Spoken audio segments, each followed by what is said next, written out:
అందరికీ నమస్కారం. Indian mythologies YouTube ఛానల్కి స్వాగతం.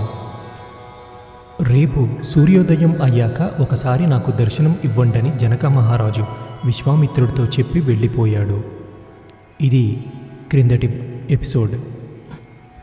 ఈ ఎపిసోడ్లో జనక మహారాజు దగ్గరకు విశ్వామిత్రుడు రామలక్ష్మణుని తీసుకొని వెళ్ళుట, అలాగే శివధనుస్సు గురించి చెప్పుట మరియు శివధనుర్భంగం చేయుట, సీతమ్మను రాముడికి ఇవ్వడం, రాముని వివాహం గురించి దశరథ మహారాజుకు వార్త పంపుట, ఇవి ఈ ఎపిసోడ్లో తెలుసుకుందాం.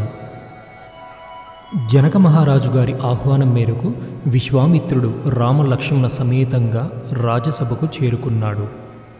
అప్పుడు విశ్వామిత్రుడు జనకుడితో ఇలా అంటాడు: వీళ్ళిద్దరికీ నీ దగ్గరున్న శివధనుస్సును చూపిద్దామని తీసుకొచ్చాను. నువ్వు ఒకసారి ఆ శివధనుస్సును చూపిస్తే వీళ్ళు చూసి సంతోషించి తిరుగు ప్రయాణం చేస్తారు అని అన్నాడు. అప్పుడు జనకుడు తనకి ఈ శివధనుస్సు ఎలా వచ్చిందో చెప్పడం ప్రారంభించాడు. పూర్వం దక్ష ప్రజాపతి శివుడికి హవిస్సులు ఇవ్వని యాగం ప్రారంభించాడు. శివుడు లేని చోట మంగళం ఎలా ఉంటుందని దక్షుని కుమార్తె అయిన సతీదేవి అంటే పార్వతీదేవి యోగాగ్నిలో శరీరాన్ని వదిలింది. ఆగ్రహించిన శివుడు రుద్రుడయ్యాడు. అసలు ఇలాంటి యాగానికి దేవతలు ఎందుకు వెళ్ళారని ఆయన ధనస్సు పట్టుకున్నాడు. వెంటనే దేవతలు ప్రార్థించగా ఆయన శాంతించాడు. ఆ ధనస్సుని జనక మహారాజు వంశములో పుట్టిన దేవరాతుడు అనే రాజు దగ్గర న్యాసంగా అంటే కొంతకాలం ఉంచారు. అప్పుడు ఆ దేవరాతుడు ఆ ధనస్సుని ఒక మంజుషలో, మంజుష అనగా ఒక పెద్ద పెట్టాడు. చక్రాలున్న ఆ మంజుషలో శివధనుస్సు ఉండగా తోయాలంటే దాదాపు 5,000 మంది కావాలి.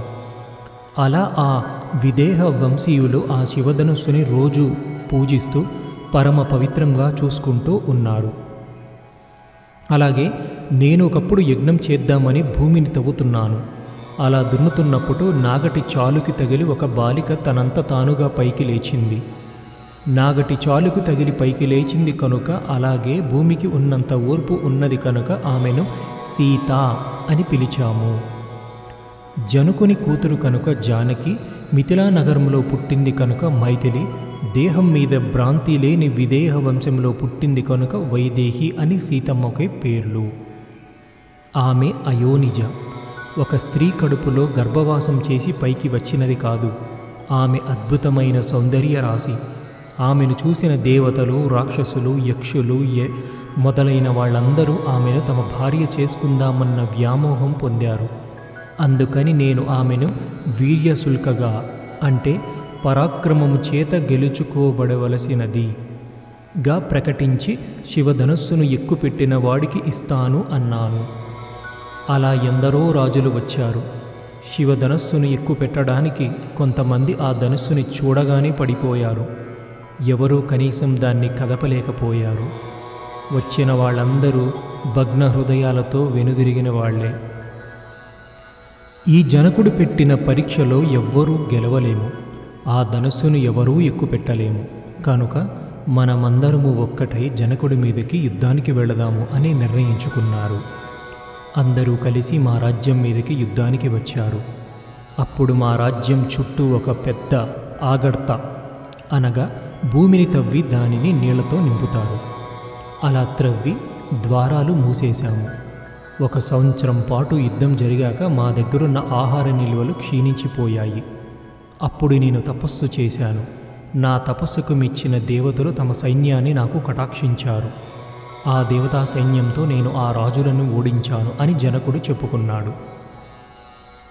అప్పుడు జనకుడు, ఒకవేళ ఈ రాముడు శివధనుస్సును ఎక్కుపెట్టగలిగితే నేను నా కూతురు సీతను కన్యాదానం చేసి ఇస్తాను అన్నాడు. ఆ శివధనుస్సుని తెప్పిస్తే మా పిల్లలు ఒకసారి చూస్తారు అని విశ్వామిత్రుడు అన్నాడు.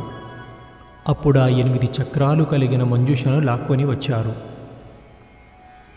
ఒక మనిషి అసలు ఈ ధనస్సుని పైకి ఎత్తి వింటినారిని లాగి కట్టడం జరుగుతుందా? సరే, ఏదో అడిగారు కాబట్టి ఆ ధనస్సును తీసుకొచ్చాము చూడండి అని జనకుడు అన్నాడు. అప్పుడు విశ్వామిత్రుడు ఆ ధనస్సును ఒకసారి చూడమని రాముడితో చెప్పాడు. అప్పుడు రాముడు ఆ మంజుషను తెరవగా అందులో పాము పడుకున్నట్లు ఆ ధనస్సు ఉంది. క్షత్రియుడైన రాముడు ఆ ధనుస్సుని చూడగానే చాలా ఉత్సాహపడి ఈ ధనుస్సు ఎంత బాగుంది, దీన్ని ముట్టుకుంటాను, తరువాత ఎక్కుపెడతాను అని విశ్వామిత్రుడిని అడిగాడు. ఆయన అలాగే ఎక్కుపెట్టు అన్నారు. రాముడు ఆ ధనుస్సుని ఎంతో తేలికగా కష్టం లేకుండా పైకి ఎత్తి నారి కడదామని లాగేసరికి వంగిన ఆ ధనస్సు మధ్యలో ఫడేల్ అని గట్టి శబ్దం విరిగిపోయింది.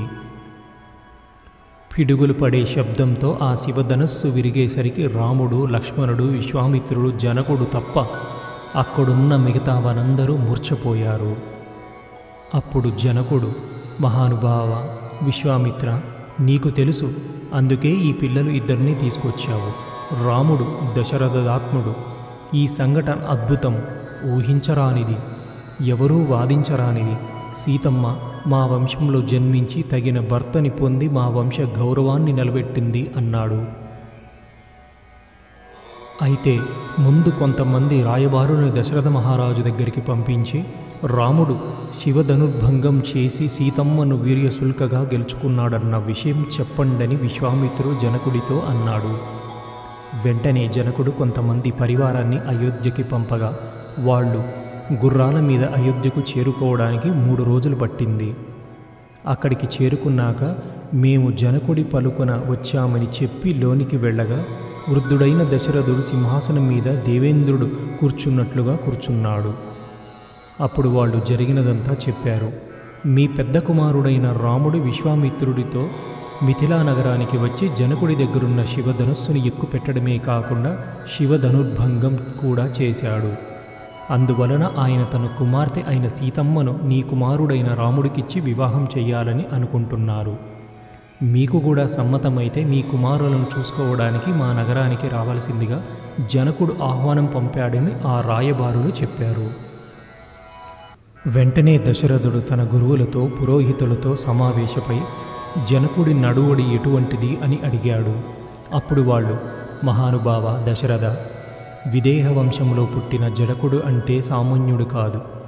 శరీరం మీద భ్రాంతి లేనివాడు, భగవంతుడిని నమ్మినవాడు, అపారమైన జ్ఞానమున్నవాడు. తప్పకుండా మనం ఆ సంబంధం చేసుకోవచ్చు అన్నారు.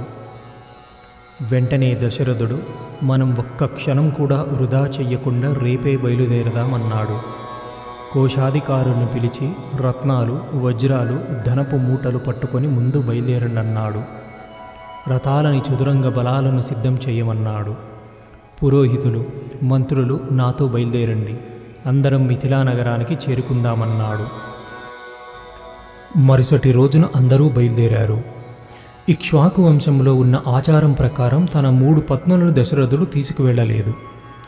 దశరథ మహారాజు తన పరివారంతో ఆ మిథిలా నగరానికి చేరుకోగానే జనకుడు వాళ్ళని సాదరంగా ఆహ్వానించి, మీరు రావడం వల్ల నేను, నా రాజ్యము పవిత్రమయ్యాయి అని లోపలికి రమ్మన్నాడు. నా కూతురైన సీతమ్మను వీర్యశుల్కగా ప్రకటించి శివధనస్సును ఎక్కుపెట్టిన వాడికి ఇస్తానన్నాను. నీ కుమారుడైన రామచంద్రమూర్తి శివధనుర్భంగం చేశాడు. అందువలన నా కుమార్తెను నీ కుమారుడైన రాముడికి ఇవ్వాలి అని అనుకుంటున్నాను. కావున నన్ను అనుగ్రహించి నా కుమార్తెను మీ కోడలిగా స్వీకరించు అన్నాడు. అప్పుడు దశరథుడు ఇలా అన్నాడు, అయ్యయ్యో జనక, అలా అంటావేంటి? అసలు ఇచ్చేవాడు ఉంటే కదా పుచ్చుకునేవాడు ఉండేది. పదే పదే నీ కోడలను చేసుకో అని అంటావు. నీ కుమార్తె నా ఇంటికి కోడలిగా ఇస్తానన్నావు. ఔదార్యం నీది, దాతవి నువ్వు, పుచ్చుకునేవాడిని నేను అని అన్నాడు. ఈ పూటకి ప్రయాణం చేసి అలసిపోయాము, రేపు మాట్లాడుకుందామన్నారు. దశరథుడితో పాటు వచ్చిన భరత శత్రుఘ్నులు రామ లక్ష్మణుతో కలిశారు. ఇన్ని రోజులు విశ్వామిత్రుడితో సాగిన ప్రయాణం గురించి వాళ్ళు నలుగురు సంతోషంగా మాట్లాడుకున్నారు. దశరథుడితో పాటు వశిష్ఠుడు, కాత్యాయనుడు, జాబాలి, మార్కండేయుడు, కాశ్యపుడు, వామనుడు మొదలైన వాళ్ళు విశ్వామిత్రుడు, శతానందుడితో మరియు మిగిలిన మహర్షులందరూ ఒకచోట చేరారు. ఇంతమంది గొప్పవాళ్లతో ఆ రాత్రి మిథిలా నగరం వెలిగిపోయింది. మరుసటి రోజు ఉదయాన్నే దశరథుడు జనక మహారాజుతో ఇలా అన్నాడు, మహానుభావుడైన విశ్వామిత్రుడి అనుమతితో నాకు ఎంతో కాలం పురోహితుడిగా ఉంటున్న మా వంశాభివృద్ధిని కోరుకునే వశిష్ఠ మహర్షి మా వంశం గురించి చెప్తారు అన్నారు.